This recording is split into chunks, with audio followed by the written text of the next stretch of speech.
Monsieur Gabin Adjao, bonsoir. Bonsoir. Vous êtes juriste et analyste politique. Merci d'avoir encore accepté notre invitation. C'est un plaisir. Alors, 6 mai 2025, 11 août 2025, ça fait exactement 100 jours, jour pour jour, que Faure Gnassingbé a prêté serment et depuis lors, le Togo n'a pas encore de gouvernement. Le gouvernement sortant a démissionné, évacue les affaires courantes. Nous allons en parler car d'après mes recherches, depuis les années 60, le Togo n'a jamais franchi la barre des 100 jours sans gouvernement, même au temps de crise, où dans les années 60, il y a eu un coup d'État. Et même en 2005, il n'y a pas eu vraiment cette barre-là qui a été franchie. Mais avant d'aborder concrètement le sujet, nous avons vu aujourd'hui sur les réseaux sociaux une photo circuler. On reprochait à Faure Gnassingbé de ne pas tendre la main aux artistes.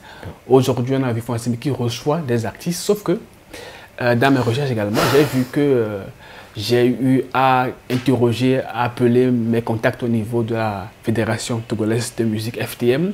Personne n'était au courant d'une telle rencontre.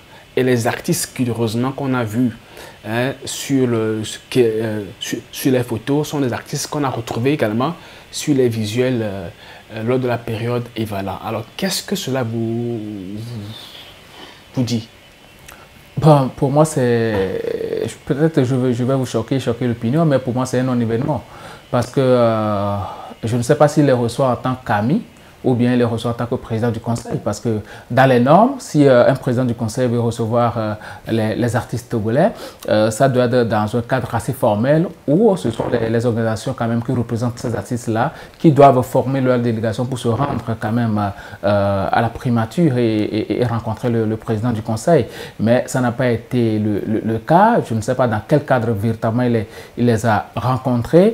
Et pour moi, c'est un non-événement. C'est un citoyen qui rencontre d'autres citoyens et même si il occupe un poste assez élogieux de la République, c'est juste un citoyen pour moi qui reçoit d'autres citoyens. Donc pour moi, c'est juste un non-événement comme je viens de le dire. Mais ce qui est raconté, c'est que le président du conseil a rencontré des artistes. Et ironie du sort, la crise est née des artistes. Et bizarrement, on n'a pas vu Amron sur les photos. Oui, peut-être c'est une sorte de communication aussi. Pour lui, c'est une sorte de communication. C'est vrai que depuis qu'il était venu au pouvoir, si ce n'est pas en période de campagne électorale, on ne le voit jamais avec des artistes. La plupart du temps, ce sont des artistes qui viennent juste prester lors des campagnes présidentielles, comme on l'a toujours vu. Mais aujourd'hui, il les reçoit dans un cadre, comme bon, chez lui à la maison, ou bien peut-être à la présidence ou à la primature, je ne sais pas trop. Dans un jardin fleuri. Dans un jardin. Donc, pour moi, c'est une bonne chose, parce que ces artistes-là, quand même, représentent la jeunesse. Ce sont des jeunes.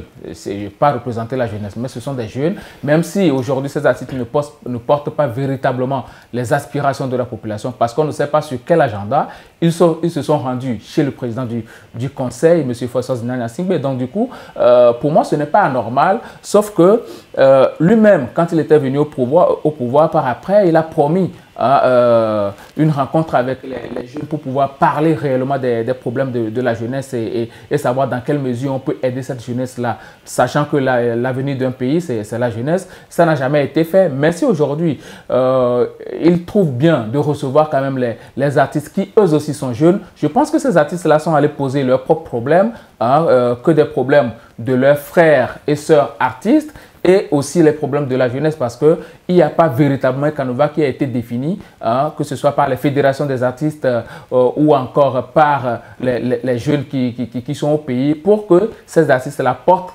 leurs aspirations, bien leurs revendications au niveau du président du conseil. Donc c'est un coup de communication pour moi, pour dire que non, c'est vrai qu'il y a des artistes qui sont contre moi, qui ne veulent pas que je reste au pouvoir, qui veulent mon départ du pouvoir. Mais au même moment, il y a d'autres artistes qui m'accompagnent, qui me soutiennent, qui sont assez représentatifs. Vous vous souvenez très bien de l'interview du ministre des Droits de l'Homme, Paco Madjourovi, sur une chaîne internationale, qui a dit qu'il faut voir que lors des Evala, il y a des artistes qui sont allés à Kara pour prester. Ça veut dire que c'est une sorte d'opposition entre artistes. Et il y a des artistes qui, à un moment donné, demandent le départ du président du conseil, mais au même moment, il y a des artistes qui soutiennent le président du conseil. Peut-être que les artistes, eux, ne le verront pas de cet œil-là, parce que je me rappelle très bien que après l'arrestation d'Amron, il y a ces artistes, certains de ces artistes-là qui aujourd'hui se sont retrouvés dans le jardin avec le président du conseil, qui ont demandé instamment la libération d'Amron. Donc, si peut-être eux ne le voient pas de cet ordre-là, comme si on veut les utiliser pour communiquer, mais je pense que le président du conseil, avant tout, c'est un politique et les actes d'un politique, ce n'est pas anodin. D'accord. Mais je vais juste rappeler que ces artistes ont été très moins virulents contre Fonya Singbe, contrairement à d'autres artistes qui ont carrément appelé, à l'instar de Almok, qui a été très critique et Almok n'était pas au rendez-vous. Alors revenons à nos affaires des 100 jours. Comment est-ce que vous expliquez cela, 100 jours, sans gouvernement? Est-ce que cela a une explication? Comment est-ce que vous commencez? Est-ce que vous avez une raison à donner à cela? Pour moi, c'est catastrophique. C'est catastrophique que dans un pays qui n'est pas réellement en crise, comme le plaide la plupart du temps le gouvernement, on puisse faire 100 jours sans avoir un gouvernement. C'est vrai, on peut dire que bon, il y a les ministres qui sont en train d'évacuer les affaires courantes, mais évacuer les affaires courantes sans pour autant engager de véritables projets de développement, ça pénalise le pays. Et aujourd'hui, c'est vrai, ils peuvent signer certains actes, mais ils ne peuvent pas signer tous les actes. Et les ministres qui sont là, qui ne savent pas s'ils peuvent être reconduits ou pas, ils ne peuvent pas se mettre à prendre des actes qui vont engager quand même la vie de la nation. Donc, ils vont marcher sur les yeux, ils ne peuvent pas faire certaines choses. Et ça pénalise véritablement la nation, ça pénalise la nation où on doit véritablement implémenter des projets pour le développement du pays. Notons que nous sommes un pays en voie de développement, certains disent même en voie de sous-développement. Ça veut dire que nous avons du travail à faire. Et un gouvernement qui n'est pas formé depuis plus de 100 jours, je pense que ce n'est pas du tout bien pour un pays comme le Togo qui aspire réellement à atteindre le niveau des pays qu'on peut compter parmi les pays les moins avancés la plupart du temps, comme on le dit. Mais malheureusement, ça fait 100 jours que ce gouvernement-là n'a pas été formé. C'est inquiétant. Pour moi, c'est inquiétant parce que nous avons connu un président du Conseil. Il n'est pas nouveau dans la sphère politique togolaise. Il dirige le pays, il dirigeait le pays depuis 20 ans avant de devenir président du Conseil. Ça veut dire qu'il connaît beaucoup de personnes, ceux-là qui peuvent constituer son gouvernement. Avant, c'était très différent. C'était le Premier ministre qui choisissait ceux-là qui doivent composer le gouvernement et les présentait au président de la République. Aujourd'hui, c'est le président de la République qui est devenu président du Conseil qui doit se charger lui-même de former son gouvernement. Ça veut dire que dans les normes, ça doit aller rapidement, ça doit aller beaucoup plus vite. Mais malheureusement, ça n'a pas été fait depuis 100 jours jour pour jour aujourd'hui. Je pense que c'est assez grave pour une république comme le Togo qui cherche à se développer, qui veut implémenter des projets de développement pour la jeunesse et pour le pays. Donc pour moi, ce n'est pas aléatoire.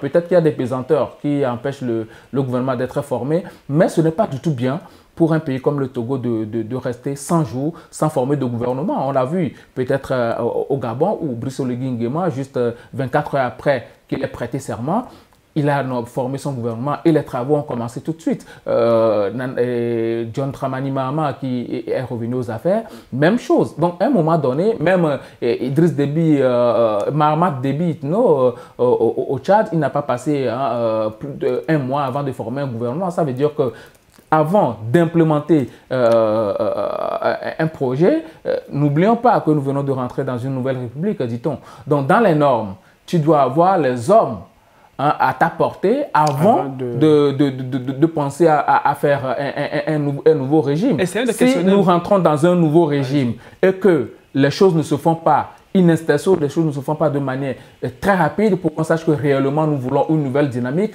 ça veut dire que véritablement on a un problème. Ma question. Est-ce qu'on peut dire que Fonya Singbe n'était pas vraiment prêt, le pays n'était pas vraiment prêt pour entrer dans une nouvelle république?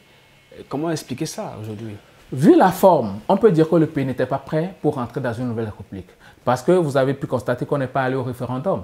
Dans les normes, si le pays était prêt, on allait faire les choses de manière échelonnée, c'est-à-dire donner l'information aux populations, consulter les populations et ensuite aller au référendum. Si les populations approuvent, alors on adopte cette constitution-là. Ça n'a pas été fait. C'est après adoption de la constitution à l'Assemblée nationale que certains ministres et certains députés se sont dépêchés sur le terrain pour aller rencontrer les chefs traditionnels, certaines couches professionnelles et autres là, sans même rencontrer les partis politiques. Donc ça, on peut dire que le pays n'était pas véritablement prêt pour rentrer dans une nouvelle république. Maintenant, dire que le président du conseil actuel, Faure Gnassingbé, n'était pas prêt pour cette nouvelle république, je peux dire que c'est son camp politique qui a adopté cette constitution-là. C'est-à-dire les députés, la majorité était unis. Donc, ils sont d'ailleurs encore unis. Donc, ce sont eux qui ont implémenté cette constitution, ce sont eux qui ont adopté cette constitution-là. Et dans les normes, le chef, il doit être prêt à implémenter cette constitution, c'est-à-dire à mettre véritablement en œuvre cette constitution. Et si on passe 100 jours sans que le gouvernement, qui d'ailleurs est une institution, l'article transitoire a prévu 12 mois pour que toutes les institutions de la Ve République soient mises en place. Alors, on est en train de violer déjà la nouvelle constitution qu'on vient d'adopter, parce que le gouvernement est une institution de la Ve République. C'est une institution. Jusqu'à ce jour, on n'a pas encore de gouvernement. Ça veut dire que cet article-là qui prévoyait que les institutions de la Ve République soient mises en place avant la fin des 12 mois n'est pas respecté. La nouvelle HAC n'est pas encore mise en place. C'est une violation.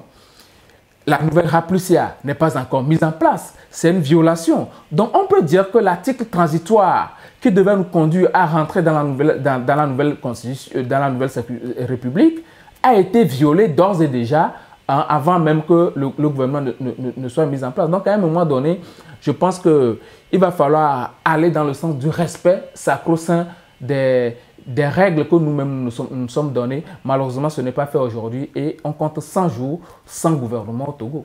Alors, essayons de questionner un peu pourquoi cela est arrivé.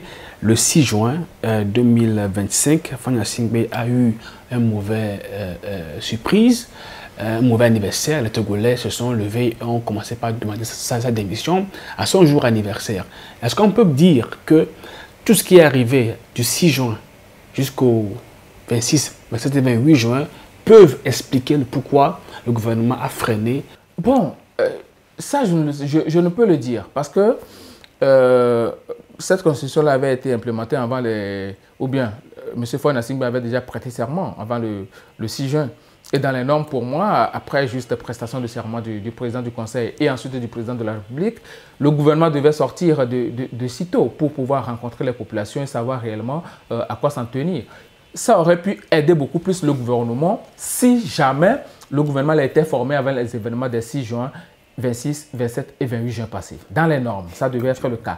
Mais ça n'a pas été le cas. Et donc, les ministres ne pouvaient pas communiquer aussi parce que marchant sur les œufs, ils ne savaient pas réellement quoi dire aux populations à ce moment-là parce qu'ils n'étaient pas en plénitude dans la plénitude de leurs fonctions pour pouvoir prendre certaines responsabilités. Donc, à un moment donné, je pense que ça a beaucoup plus pénalisé le gouvernement de... Bon, M. Faure Gnassingbé ne n'a pas formé son gouvernement à temps réel pour que ce gouvernement-là puisse prendre en tâche avec les populations pour connaître réellement les revendications sociales de ces populations. Et je l'ai toujours dit, ce n'est pas anormal que dans un pays, on conteste le pouvoir. On demande toujours au pouvoir de partir, on demande toujours au président du conseil de démissionner. Ça se passe un peu partout, même en France, ça a eu lieu. En Inde, un peu partout, ça existe. Parce que les populations qui vous ont porté à la tête du pays, ils attendent des résultats. Vous êtes un mandataire.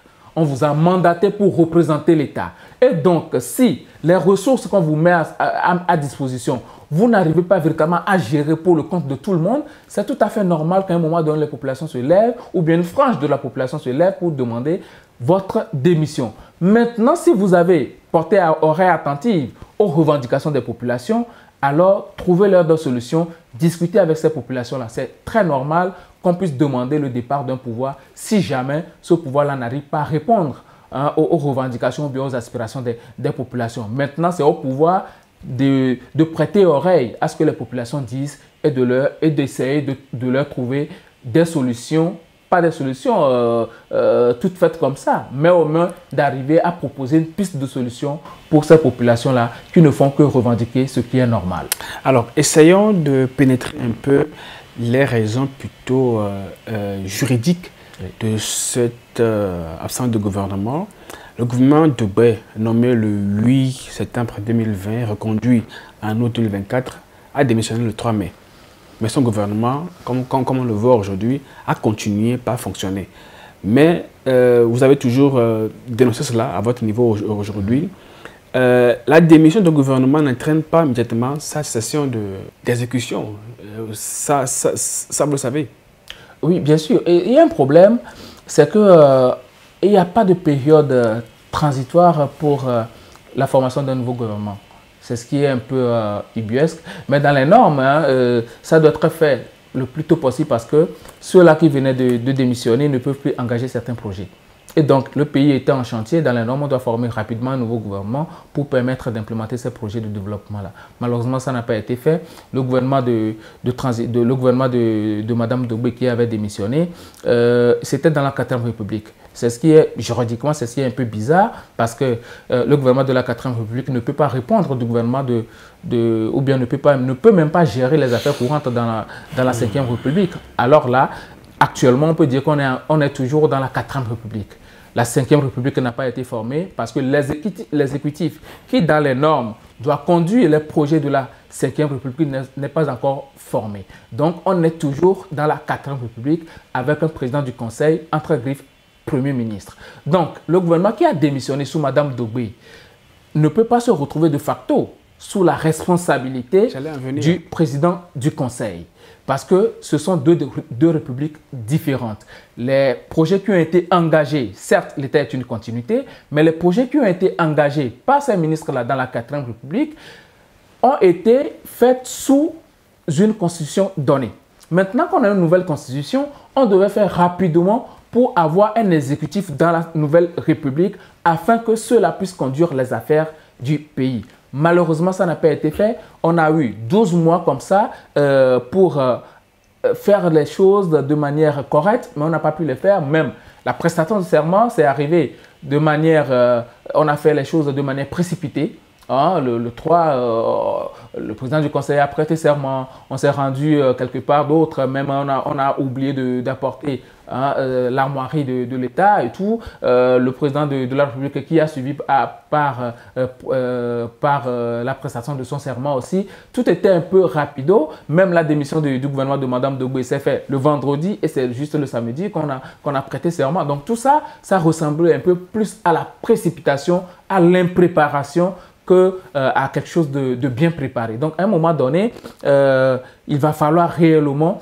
qu'on prenne la mesure de la situation et surtout qu'on forme ce gouvernement-là rapidement. C'est vrai, ce n'est même plus rapidement parce que 100 jours viennent de passer. Ouais. Et il va falloir véritablement qu'on arrive à former ce gouvernement-là dans les prochaines heures pour que réellement les populations savent réellement à qui s'approcher quand il s'agira de parler des problèmes. Donc, si aujourd'hui, ceux-là qui étaient dans la 4e République comme ministre se retrouvent de facto sous le président du Conseil dans la 5e République, je trouve ça un peu bizarre parce qu'on ne sait pas réellement de quoi répondront ou bien de qui répondront ces ministres-là. S'il y aura problème demain, peut-être un audit ou pas, on ne sait pas réellement de qui vont répondre ces ministres-là parce que le Premier ministre, celle-là même, la Première ministre, Mme Dogbe, dont je vais parler, celle-là qui, en temps normal, devait conduire la gestion des affaires courantes, elle-même n'est plus en poste.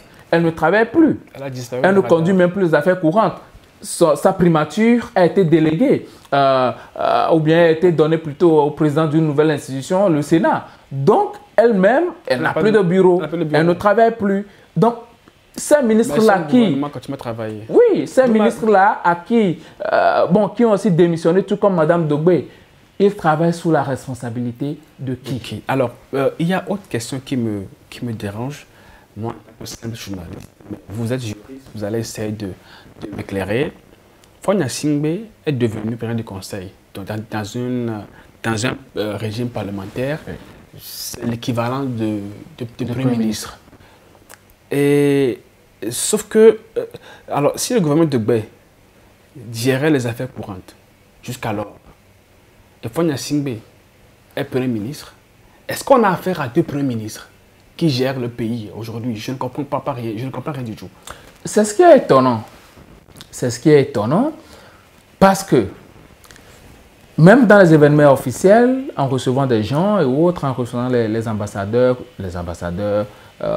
les hommes politiques d'autres pays, c'est le président du Conseil, entre griffes Premier ministre, qui les reçoit. Ça veut dire qu'il travaille. Il travaille pour le compte du pays.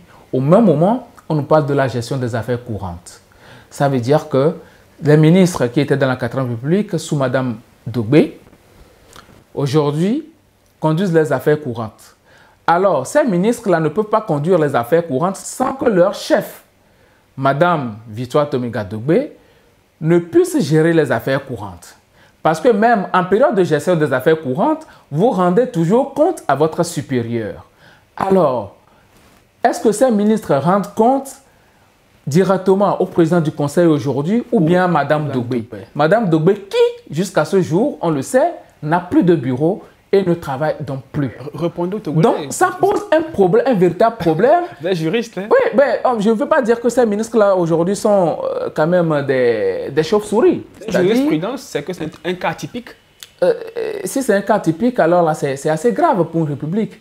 Parce que dans les normes, Mme Dogbé doit continuer à gérer les affaires courantes avec ses ministres qui sont ses subordonnés, lui rendre compte tout le temps. Et dans ce contexte-là, le président du Conseil devait se mettre en retrait en attendant la formation de son gouvernement. Il ne doit pas agir comme quelqu'un qui est en train de conduire un exécutif. Parce que lui, son exécutif, jusqu'à ce jour, n'est pas encore formé. Donc, il devait se mettre en retrait. Jusqu'à présent, c'est l'exécutif formé par Mme Victoire Sidéméro Dogbé qui conduit les affaires courantes et donc doit rendre compte à leur chef, Mme Dogbé. Le chef de ces ministres-là n'est pas le président du Conseil aujourd'hui. Non. Non, non et non. Leur chef, c'est Mme Victoire Dogbé qui les a choisis et les a présentés au président de la République d'alors. Maintenant qu'on est dans une nouvelle République, 5e République, le président du Conseil a prêté serment, mais il n'a pas encore formé son exécutif. Et donc, il ne peut pas continuer à travailler comme si ces ministres sous la 4e République dépendent directement de lui. Je pense qu'il faut être peut-être, je ne sais pas comment le dire, mais je suis perdu, comme les Togolais sont un peu perdus dans ce que vous expliquez. J'essaie de comprendre, puisqu'on chevauche entre 4e, 5e République, on a un président de conseil qui n'est pas de SEMA, pas de gouvernement, tout est mélangé. Mais c'est peut-être la raison pour laquelle ces ministres-là font très attention pour ne pas prendre certaines responsabilités. Parce que lors de la période des Evala, j'ai constaté quelque chose. C'était beaucoup plus le président de la HAC, M. Telou, qui a représenté le président du Conseil quand il devait s'absenter pour revenir recevoir Bassirou Diomaye Faye à Lomé. Vous voyez un peu, dans les normes, si l'exécutif avait été formé et que les ministres étaient sous sa responsabilité, normalement, ça doit être un ministre d'État qui devait le représenter à cette période d'Evala en tant que président du Conseil. Mais ça n'a pas été fait. Ça veut dire que c'est un message en sourdine qui a été véhiculé. Qui n'a pas de gouvernement. Qui n'a pas véritablement de gouvernement. Et donc peut-être pour nous dire que le gouvernement actuel ne dépend pas de lui. Peut-être qu'on aurait pu aussi voir Mme Dogbé à la place du président du Conseil si vraiment elle tenait encore son poste. Peut-être. Bon, peut-être pour l'évincer, hein, parce que elle a présenté sa démission avec la démission du gouvernement. Il y a déjà un président du Conseil qui, en réalité, est un Premier ministre qui est là. Et Mme Dogbé aussi, un Premier ministre ne peut pas remplacer un Premier ministre. Vous voyez un peu l'imbroglio. Donc, la seule solution serait de former un gouvernement pour couper court. Alors, pour former un gouvernement, il faut qu'on sache au moins qui forme le gouvernement. Dans la 5e République, oui, dans la nouvelle Constitution, on ne sait pas qui est responsable de former le gouvernement. C'est un silence radio. Non, c'est assez clair. Hein. C'est pas dit, c'est pas mentionné noir sur blanc. Ce n'est pas mentionné, mais il faut lire entre les lignes. C'est le président. Est-ce qu'on doit lire entre les lignes pour Avant, vous aurez pu constater qu'après la rédaction de la nouvelle Constitution, ce qui a été mis à notre disposition, c'était le président du Conseil des ministres. Oui. Vous voyez. Mais après, on a changé PC, c'est-à-dire président du conseil. Mais président du conseil de quoi? Voilà, on est dans du Togo. C'est ce qui est véhiculé. Ouais, président du conseil du Togo. Président de quel conseil du Togo? Il faut aussi poser des questions.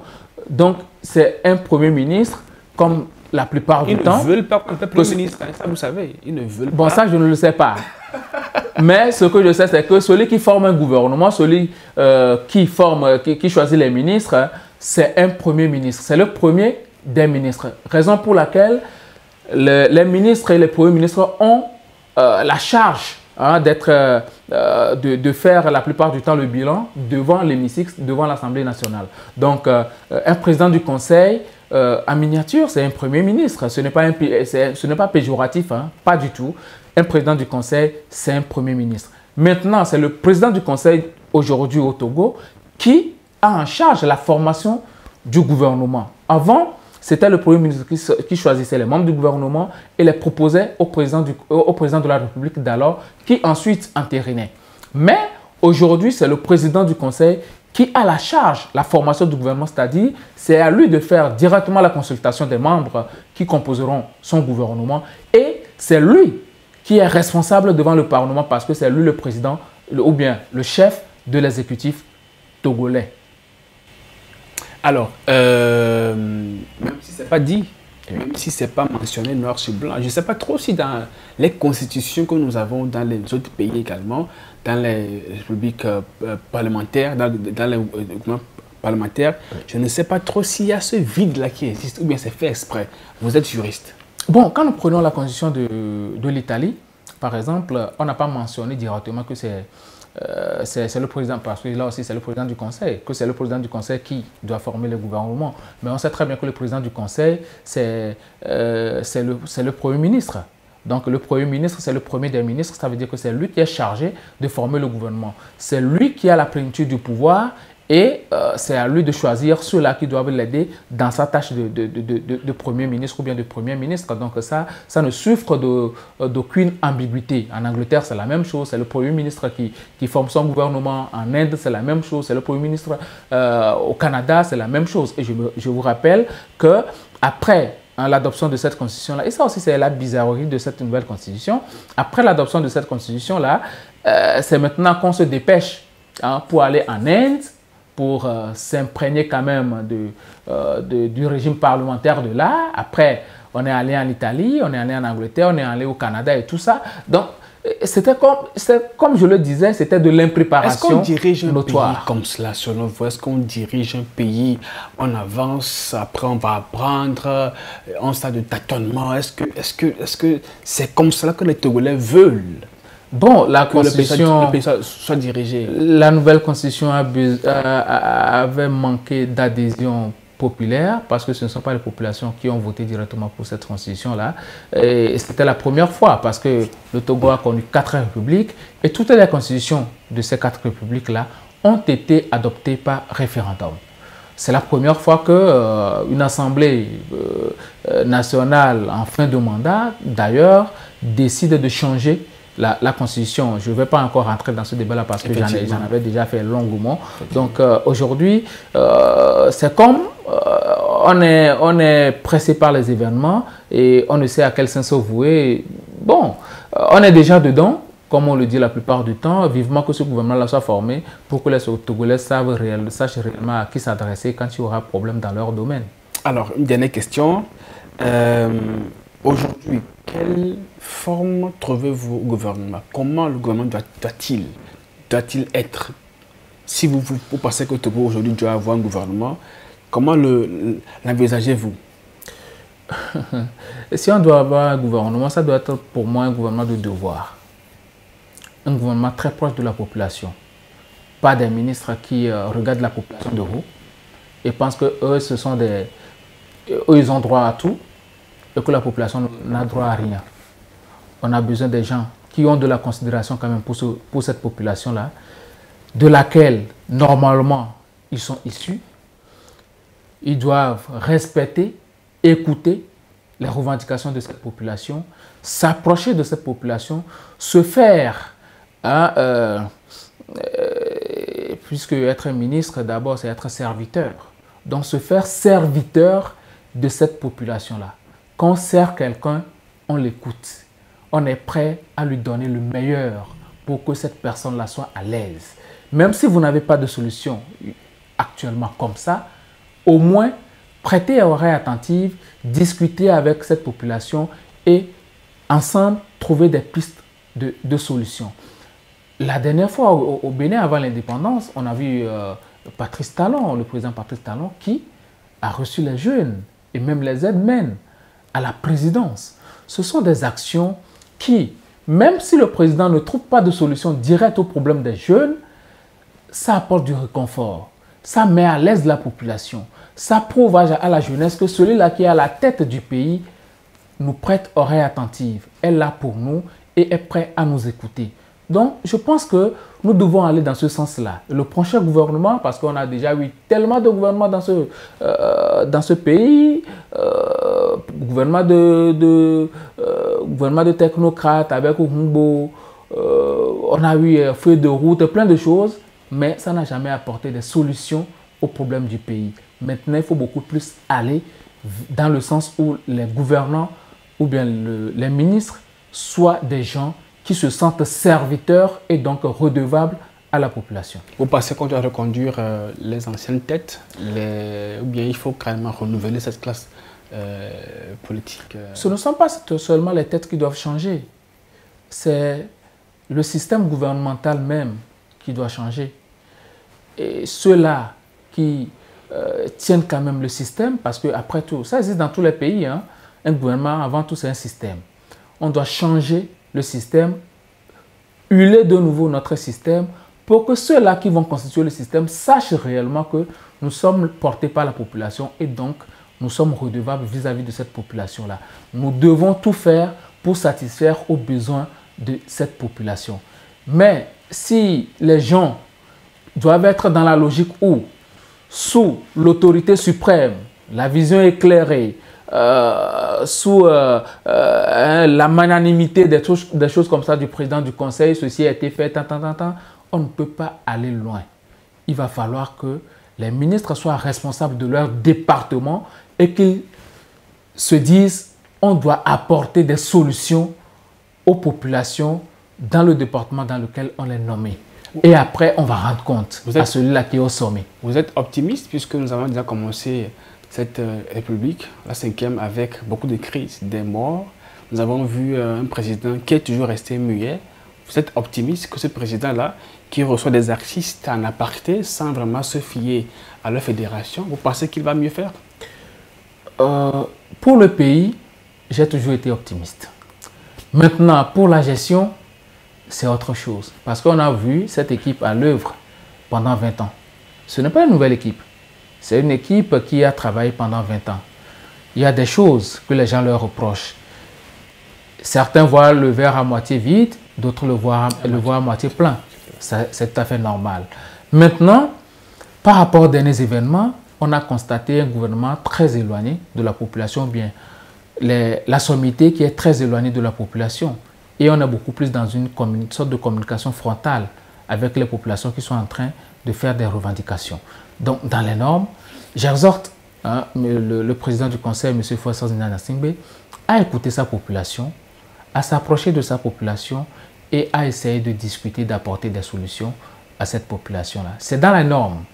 C'est ce qui doit être fait. Quand vous êtes élu, même président d'une association, il faut s'approcher des membres de cette association-là pour savoir réellement ce qui se passe, ce qu'il y a comme problème dans l'association et essayer de trouver des pistes de solutions. Monsieur Gabin Diarraud, merci. Merci.